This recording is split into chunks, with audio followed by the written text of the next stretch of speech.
여러분 편히 주무셨습니까?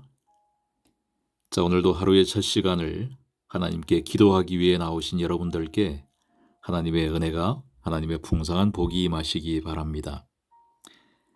자, 민수기 11장 1절과 2절 말씀을 이 시간에 보겠습니다. 백성이 여호와의 들으시기에 악한 말로 원망하매 여호와께서 들으시고 진노하사 여호와의 불로 그들 중에 붙여서 진 끝을 사르게 하시매 백성이 모세에게 부르짖음으로 모세가 여호와께 기도하니 불이 꺼졌더라. 또 무슨 이유인지 백성들이 악한 말로 하나님에 대하여 원망을 시작했습니다. 사전에 보면 이 원망을 못마땅하게 여기어 탓하거나 불평을 품고 미워함이라 정의하고 있습니다. 세상 모든 원망에는 다 나름의 이유가 있겠지만 그 원망을 정당한 절차와 과정에 의해서 건설적으로 해결하지 못하면 대개 공동체의 연합에 치명적인 악영향을 끼치기도 하는 것 우리가 많이 보아왔습니다. 자, 민수기 11장 4절부터 보면 하나님을 진노하시게 한 또 하나의 원망 사건이 나옵니다. 민수기 11장 4절부터입니다. 이스라엘 중에 썩게 사는 무리가 탐욕을 품음에 이스라엘 자손도 다시 울며 이르되 누가 우리에게 고기를 주어 먹게 할꼬 우리가 애굽에 있을 때에는 값없이 생선과 외와 수박과 부추와 파와 마늘들을 먹은 것이 생각나거늘 이제는 우리 정력이 쇠약하되 이 만나 외에는 보이는 것이 아무것도 없도다 하니. 자, 이번 원망도 역시나 먹는 문제 때문이었는데 이날 백성들의 원망의 주된 이유는 하나님께서 주시는 음식의 메뉴가 다양하지 못하다는 것이었습니다. 하나님께서는 이스라엘 백성들에게 그들이 광야에서 40년 동안을 여행하는 동안 만나라고 하는 것을 음식으로 주셨습니다. 민수기 11장 7절부터 보면 이 만나는 모양이 진주 구슬 같은 것이었는데 그것을 걷어서 다양한 방법으로 조리하면 기름 섞은 과자 같은 맛이 나는 음식이었습니다. 그런데 백성들이 서서히 만나에 질리기 시작했습니다. 원망하는 마음이 점점 커지니까 애굽에 있을 때 해먹던 음식 생각이 자꾸 납니다. 하나님, 만나만 먹고는 도저히 못 살겠습니다. 여기는 과일도 없고 뭐 좀 얼큰한 거 없습니까? 여러분, 생선과 부추와 마늘과 파, 이걸로 만들 수 있는 음식이 무엇일까요? 생선 매운탕 같습니다. 이 불평과 원망은 심각한 양상으로 전개가 되었습니다. 민수기 11장 10절부터 보면 백성의 온 가족들이 각기 장막문에서 우는 것을 모세가 들으니라. 이러므로 여호와의 진노가 심히 크고 모세도 기뻐하지 아니하여 했습니다. 모든 이스라엘 백성들이 장막에서 나오지도 않고 가족별로 단체로 울어제킵니다. 여러분 한번 상상을 해보십시오. 한 아이가 우는 것도 달래기가 힘든데 그날 광야에서는 200만 명이 단체로 우는 겁니다. 데모도 이런 데모가 없었습니다. 드디어 하나님께서도 진노하셨습니다.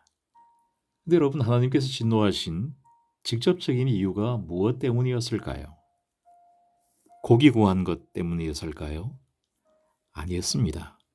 고기야 하나님께서 넉넉히 제공하실 수 있는 아주 쉬운 것이었습니다.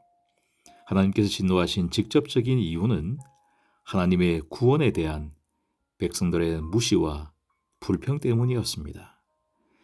민수기 11장 20절 가운데 보면 이는 너희가 너희 중에 거하시는 여호와를 멸시하고 그 앞에서 울며 이르기를 우리가 어찌하여 애굽에서 나왔던고 함이라 하라 했습니다. 사실 이때 하나님의 감정은 진노의 감정보다는 깊은 서운함이 느껴지는 것 같습니다. 애굽에서 하나님의 놀라운 능력을 통해 구원받은 이스라엘 백성이 그 받은 구원을 감사하기는커녕 구원받기 전에 과거의 삶을 여전히 그리워하고 있는 이 태도는 하나님의 은혜에 대한 배은이고 또 망덕이었습니다. 성경은 이런 행동을 너희 중에 거하시는 여호와를 멸시하는 행위라고 묘사합니다. 여러분, 여기서 배워야 할 중요한 한 가지 영적 교훈이 있습니다. 여러분, 멸시는 사전에 보면 업신여기거나 하찮게 여겨 깔봄이라 정의되어 있습니다. 세상에 하나님을 의도적으로 업신여기고 계획적으로 하찮게 여기고 깔보는 사람이 누가 있겠습니까? 그런데 오늘날 많은 사람들은, 심지어 그리스도인들도 하나님을 멸시하며 살아갑니다. 어떻게 하나님을 멸시할 수 있습니까? 오늘 본문에 의하면 하나님은 당신께서 구원하신 사람이 그에게 베푸신 하나님의 구원의 은혜와 또 보호하심, 매일매일마다 그의 삶을 위해 필요한 것을 공급해 주시는 하나님에 대한 감사에 무관심할 때 그것을 하나님에 대한, 당신에 대한 멸시로 여기신다는 것입니다.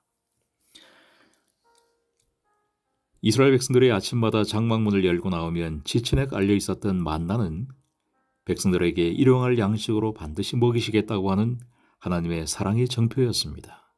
매일매일마다 그들은 기적을 보는 것입니다. 하지만 기적도 매일 계속되면 그 기적이 일상이 되어 버립니다. 하나님이 베푸시는 은혜가, 기적이 늘 보는 만성이 되어버린 이스라엘 백성들은 더 이상 만나에 대하여 감사하지도 감격하지도 않았습니다. 드디어 하나님은 그들의 소원을 들어주시는 방식으로 당신의 진노하심을 나타내셨습니다. 여러분, 때로는 우리의 기도가 응답되지 않는 것이 우리에게 복이 될 때가 있습니다. 우리의 중심을 아시는 하나님께서는 우리의 기도의 동기가 욕심일 때에는, 탐욕일 때에는 그 기도에 응답하지 않으심으로 당신의 사랑을 나타내십니다. 어쩌면 가장 두려운 심판은 우리의 이기적인 욕심을 채우기 위한 기도에 하나님께서 기도한 대로 응답해 주시는 것입니다. 여러분, 탐욕의 끝은 참 비참했습니다.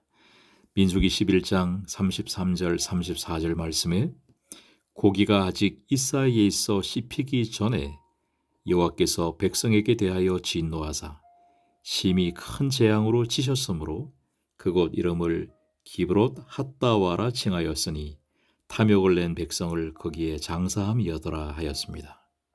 하나님의 심판을 받은 백성들은 그곳을 기브롯 핫다와 곧 탐욕의 무덤이라 불렀습니다. 그들도 하나님의 심판이 그들의 욕심 때문이었음을, 탐욕 때문이었음을 알게 되었다는 뜻이겠죠. 자, 오늘 요셉 기도에 참여하신 모든 분들, 여러분, 하나님께서 우리에게 매일마다 베푸시는 일상에서의 가장 소소한 도움이, 작은 도움이 기대하지 않았던 때에 갑자기 주어지는 큰 은혜보다 여러분 결코 작은 것이 아닙니다.